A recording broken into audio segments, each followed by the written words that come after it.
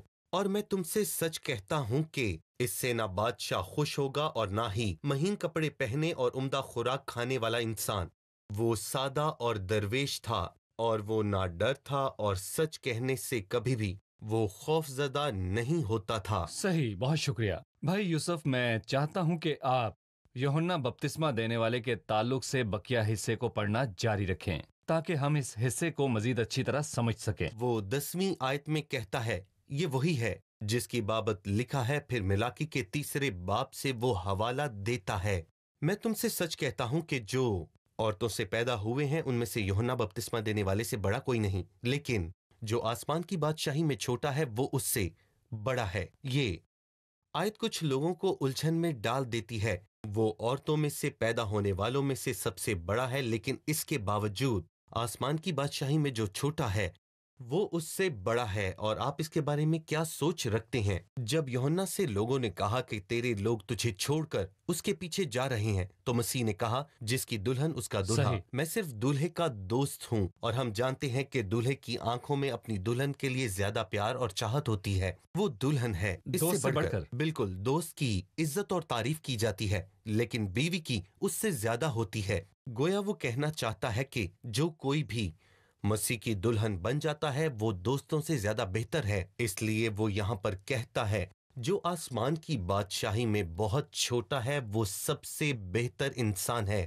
پھر وہ کہتا ہے کہ یوحنا بپتسمہ دینے والے کے دنوں سے اب تک آسمان کی بادشاہی پر زور ہوتا رہا اور زوراور اسے چھین لیتا ہے۔ میں اسے 2 طرح سے سمجھتا ہوں، اور پہلا طریقہ جو مجھے سمجھ آتا ہے وہ یہ ہے کہ اگر آپ آسمان کی بادشاہی میں داخل ہونا چاہتے ہیں تو آپ انتظار نہ کریں، کیونکہ جو آپ چاہتے ہیں وہ آپ کو زبردستی لینا ہوگا اور آپ کو بادشاہت میں آنے کی دعوت نہ ملے گی۔ اور دوسرا طریقہ اسے قوت سے چھیننا ہے۔ صحیح۔ اور میں کہوں گا کہ وہ چاہتا ہے کہ آپ اس آسمانی بادشاہت کو ہمیشہ ہمیشہ کے لیے کھو دیں، لیکن آپ مختصر وقت سے فائدہ اٹھائیں، یہ نہ ہو کہ آپ کے لیے بہت دیر ہو جائے، کیونکہ سب نبیوں اور توریت نے یوحنا تک نبوت کی۔ اور اگر قبول کرنے کو تیار ہو، اگر تم مسیح کو قبول کرنے کے لیے تیار ہو جو تمہارے درمیان رہا لیکن تم نے اس کو رد کیا، اس لیے ایلیا جو آنے والا تھا یہی ہے جس کے تعلق سے ملاکی کے 4 باب میں پیشن گوئی کی گئی ہے۔ اگر تم مسیح کو قبول نہیں کرتے تو ایلیا مستقبل میں آئے گا، جس کا ذکر مکاشفہ کے 11ویں باب میں ہے۔ مسیح پھر آئے گا اور دونوں زمانوں میں آپ کا وقت بہت مشکل ہوگا۔ یہ ایلیا کی روح میں خدمت نہ تھی، نہ کہ ایلیا جو مستقبل میں خود آنے والا شخصی تھا۔ طور پر ایلیا نہیں بلکہ اس کی روح میں۔ صحیح۔ 16ویں سے 19ویں آیت تک ہم دیکھتے ہیں کہ یسوع لوگوں کو یوحنا کی خدمت اور اپنی خدمت کی قبولیت یا رد کیے جانے کے تعلق سے بتاتا ہے، لیکن لوگ مسیح اور یوحنا بپتسمہ دینے والے کے تعلق سے کیا کہتے تھے؟ جیسا کہ ہم نے تعارف میں اس کا ذکر کیا، انہوں نے راست بازی اور فضل کو رد کیا۔ وہ یوحنا کو پسند نہیں کرتے تھے، وہ ان کے لیے سخت تھا، وہ نہ کھاتا نہ پیتا، اور لوگ سمجھتے تھے کہ اس میں بدروہیں ہیں، لیکن وہ روح القدس سے معمور تھا۔ مسیح یوحنا سے مختلف تھا، وہ فضل سے بھرا ہوا تھا، وہ کھاتا پیتا تھا اور محصول لینے والوں اور گناہگاروں کے ساتھ بیٹھتا تھا۔ اس لیے وہ کہتے ہیں کہ یہ محصول لینے والوں کے ساتھ اور گناہگاروں کے ساتھ بیٹھتا ہے۔ اس لیے وہ نہ تو یوحنا کی سادگی اور نہ ہی اس کی درویشی اور نہ ہی مضبوطی کو پسند کرتے، اور نہ ہی اس کے سخت پیغام کو، اور نہ ہی وہ پرامن اور دھیمے سروں کو پسند کرتے جو مسیح لایا۔ اس نسل کو بچوں کے کھیل سے تشبیہ دی گئی جو بازاروں میں کھیل کھیلتے ہیں، کچھ تو شادی کا کھیل کھیلتے ہیں اور کچھ جنازوں کا۔ اور بائبل مقدس میں کچھ یوں لکھا ہے کہ ہم نے تمہارے لیے بانسلی بجائی اور تم نہ ناچے، اور ہم نے ماتم کیا اور تم نے چھاتی نہ پیٹی۔